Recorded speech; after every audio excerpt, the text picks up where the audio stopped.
যাদের সাথে ভাবি যে এদের সাথে হয়তো বন্ধুত্বটা সারা জীবন টিকে যাবে, তাদের সাথে খুব ছোট ছোট কারণেই কিন্তু বন্ধুত্বগুলো ভেঙে যায়। আবার এদিকে যাদের সাথে ভাবছি শুধুমাত্রই সময় কাটাচ্ছি, তাদের সাথে বন্ধুত্বগুলো টিকেও যায়। আর এত বকবক করতে করতে এরই মধ্যে পীযূষও চলে এসেছিল। যাই হোক, সাগরের একাকিত্বটা দূর হয়েছে আর আমাদের ফাজলামোও শুরু হয়ে গেছে।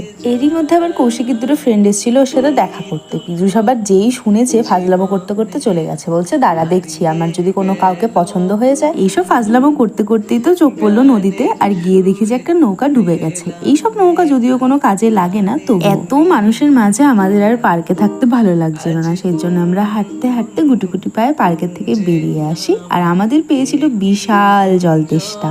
আর সাগরদের বাড়ি যেহেতু পার্কের থেকে একদমই কাছে, তাই ওদের বাড়ি চলে গেছিলাম জল খেতে।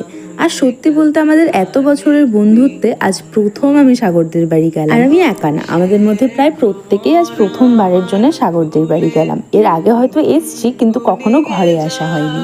যাই হোক, জল খেয়ে আমরা বেরিয়ে যাচ্ছিলাম, তবে কাকিমণি বারবার জোরাজোরি করলো যে চাটা খেয়ে যাও, তাই আর না করতে পারিনি, বসে গেছিলাম আবার চা খেতে। আর যেখানে চায়ের ডাক পড়ে সেখানে তো আমরা সবসময় রেডি থাকি, যদিও সেখানে ফর্মালিটির জন্য অনেকবার বলেছিলাম যে না, চা খাবো না, তবে কেউ এতবার জোর করলে কি আর না করা যায়। যাই হোক, এর মাঝে আমরা নিয়ে নিচ্ছিলাম ফ্রেন্ডশিপ ডেতে একটা ফ্রেন্ডশিপ টেস্ট। সত্যি কথা বলতে আমি ছেলেদের বন্ধুত্ব দেখে ভীষণ জেলাস ফিল করি। বন্ধুত্ব হওয়া উচিত সবসময় একটা ছেলের মতো, যত যাই হয়ে যাক সবাই সবার পাশে থাকে। আর আমরা মেয়েরা প্রত্যেকের পেটে পেটে হিংসে দিয়ে ভর্তি, কেউ কারো সাকসেস নিজের চোখে দেখতে পারে না। আর কিছু ফ্রেন্ডশিপে জেলেসি না থাকলেও তারা ফ্রেন্ডশিপের মূল্য দিতে জানে না। যাই হোক, সেগুলো কথা ছাড়ো।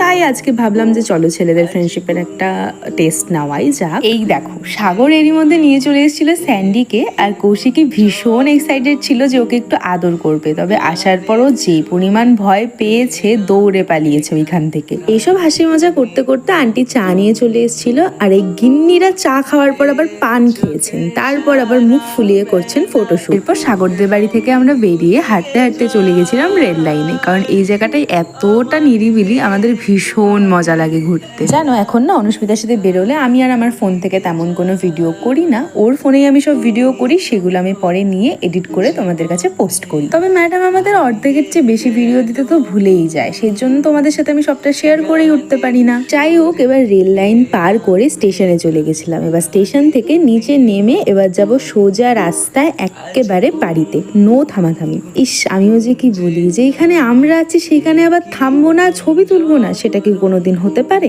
তাই ল্যাম্পপোস্ট পেয়ে আবার দাঁড়িয়ে গেছিলাম ছবি তুলতে। এবার যেহেতু সন্ধে প্রায় 7টা বেজে গেছে, অন্ধকার হয়ে গেছে, সবার বাড়ি থেকে ফোন চলে এসছে, তাই এবারে তো বাড়ি ফেরার পালা। আজকের ভিডিওটা এখানেই শেষ করি, টাটা।